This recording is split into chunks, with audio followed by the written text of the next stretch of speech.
پاک ایران تعلقات، مشرق وسطیٰ کی صورتحال پر گفتگو کا امکان۔ پاکستان نے بھارت کے ساتھ کرتارپور معاہدے میں مزید 5 سال کی توسیع کر دی۔ ترجمان دفتر خارجہ کے مطابق کرتارپور راہداری کے ذریعے ہزاروں یاتری اپنے مقدس مقام کی زیارت سے مستفید ہوتے ہیں۔ پنجاب میں 3 نئی اتھارٹیز کے لیے act Manzoor. Punjab development authority, water and sanitation authority شامل۔ پنجاب ہارٹیکلچر اتھارٹی ایکٹ 2024 بھی منظور۔ ٹیکنیکل یونیورسٹیوں کو اوپن کیا جائے گا۔ وزیر اعلیٰ کی زیر صدارت کابینہ کا اجلاس۔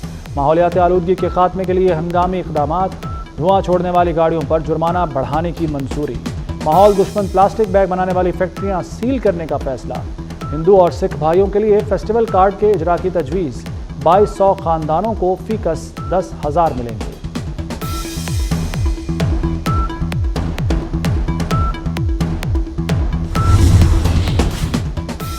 لاہور آلودگی اور اسموگ کے نرغے میں آ گیا۔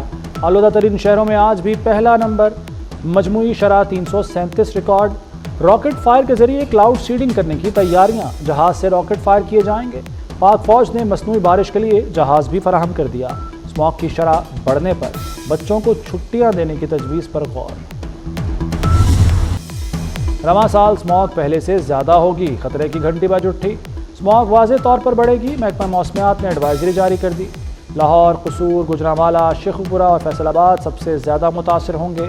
فیکٹریوں اور گاڑیوں کے دھوئیں سے اسموگ بڑھ سکتی ہے۔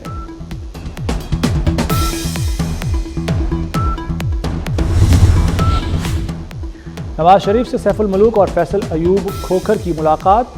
نواز شریف نے پارٹی کے لیے خدمات کو سراہا۔ کہا کھوکھر برادران نے مشکل دور میں پارٹی کا بہترین انداز میں ساتھ دیا۔ پنک گیمز کے کامیاب انعقاد اور کھیلتا پنجاب پر فیصل ایوب کھوکھر کو شاباش بھی دی۔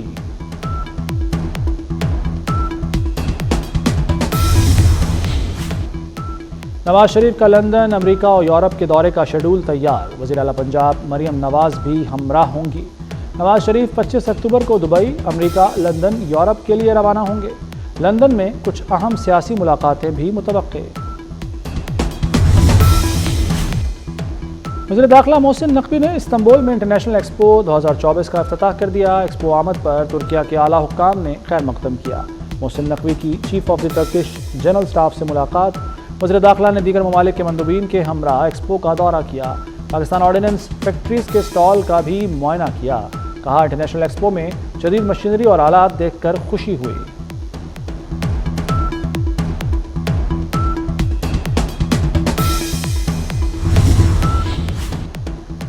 کراچی کی سڑکوں پر ڈبل ڈیکر بسیں چلیں گی۔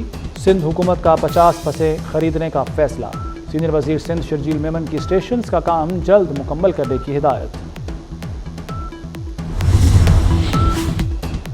وزیر اعلیٰ مریم نواز کا لاہور میں کوٹ لکھپت کا دورہ۔ اپنی چھت اپنا گھر اسکیم سے بننے والے گھر کا جائزہ لیا۔ خاتون صوبیہ منیر کو پہلی قسط کا چیک دیا۔ خاتون خوشی سے آبدیدہ۔ وزیر اعلیٰ نے کہا کہ بیٹیوں کو پڑھائیں، تعلیم کے خراجات حکومت دے گی۔ اوورسیز پاکستانیوں کے لیے اچھی خبر، اب سفارت خانوں میں جائیداد کی رجسٹری انتقال کرا سکیں گے۔ امریکہ، برطانیہ، ابوظہبی اور دیگر ممالک میں پائلٹ پروجیکٹ شروع کرنے کا فیصلہ۔ 8 بڑے ممالک میں پاکستانیوں کو آن لائن رجسٹری کی سہولت فراہم کی جائے گی۔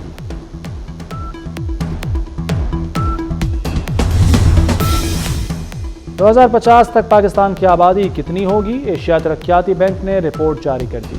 پاکستان کی آبادی 40 کروڑ تک پہنچ سکتی ہے۔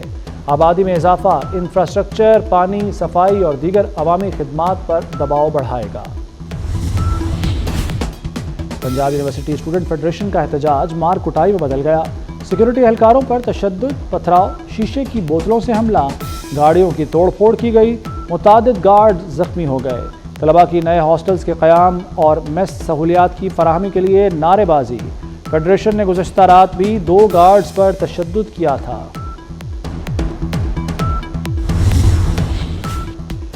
غزہ کی آگ نیتن یاہو کے گھر تک پہنچ گئی۔ حزب اللہ کے ڈرون حملے میں اسرائیلی وزیراعظم کے بیڈ روم کی کھڑکی نشانہ بنی۔ حزب اللہ نے گزشتہ ہفتے نیتن یاہو کے گھر ڈرون حملہ کیا تھا۔ حملے کے وقت نیتن یاہو اور ان کی فیملی گھر پر موجود نہیں تھی۔